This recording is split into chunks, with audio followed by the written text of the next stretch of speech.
And I thought, well, do I look for a different role in the same company? Just take a squiggly career move, if you like. Or do I look to do the same sales job in a new company and just hope things are different? Or do I jump ship and do something completely different?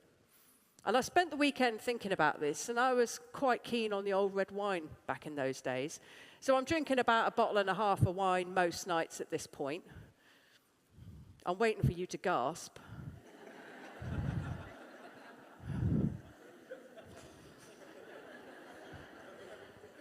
That's tell me without telling me, isn't it?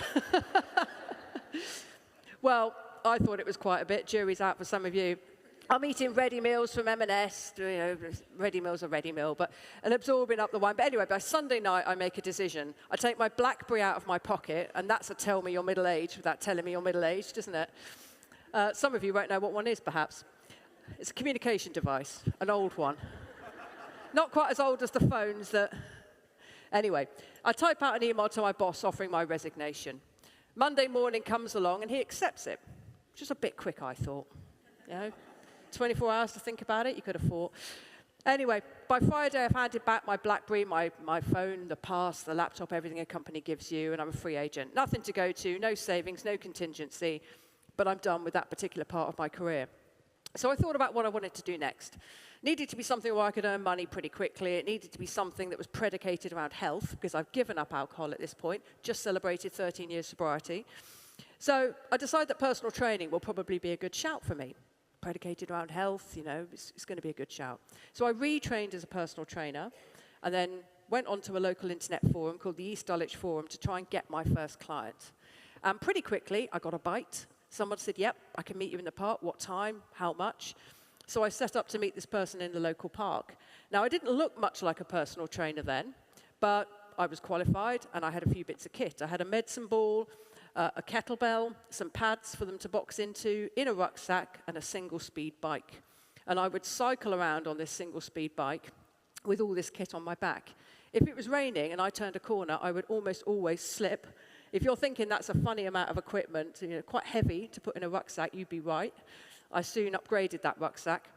And I met the client, and I grew from there, and in the end, I was busy. Then I took on some other personal trainers, and they came along for the ride as well, and they worked for me, and we were probably looking after about 20, 30, 40 clients at one point, across about 4 personal trainers.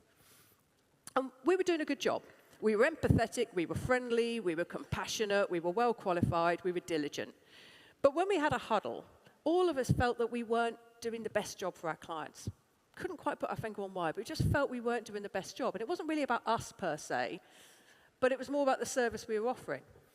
Because what we were observing, and all our PT was out in the park at the time, is clients were walking into the park to meet us, but what they really needed to do is not a high-intensity interval session or get their sweat on or really stress their nervous systems.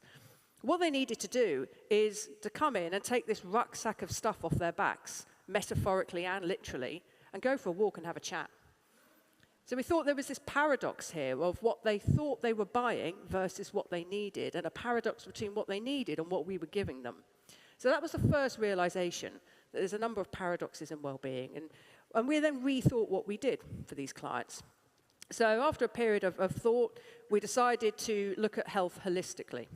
Because fitness is important, but it is just a small component of overall health, as I'm sure you'll agree. So we created a coaching model called the 6 Signals. And those 6 signals are sleep, mental health, energy, body composition, digestive health, and fitness. So fitness was a part of that, but it was a more holistic model. And we started to get really into little biohacks, so wearable technology like the Ring, gut testing, stool testing, blood testing, saliva testing, DNA testing. And we had this abundance of information about a client.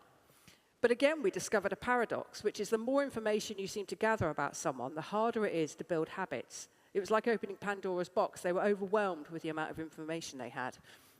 And we realized that actually resilience, or the ability to sustain, which is the title of this talk, comes about from habit building. It's not necessarily having the data, it's understanding how to build habits.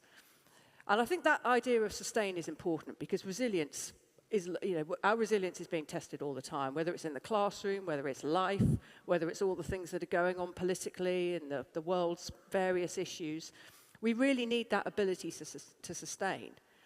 We need to learn how to develop habits that build resilience so that we can thrive in life, so that we can help solve the challenges in the classroom, so we can help solve the world's meaningful problems. And what resilience really comes down to are three things: energy, mood, motivation. If anyone here has been through the perimenopause, as I have in the last couple of years, and you've had your energy, your mood and motivation whittled down to next to nothing, you'll know exactly what I mean by that. But I'm sure everyone in the room at some point has had their energy, mood and motivation challenged. And really, they are the three most fundamental things for resilience: energy, mood, motivation. Everything is downstream of energy, mood and motivation. It's very hard to get up and get excited. You'll be able to do it for a short while, but medium to long term, they are the things we absolutely need. So that's a bit of backstory as to how I got thinking about habit building. What are the key components of building habits? And I'm going to look at this, I hope, from a different perspective and introduce some new ideas on how you can establish those habits and develop lasting resilience.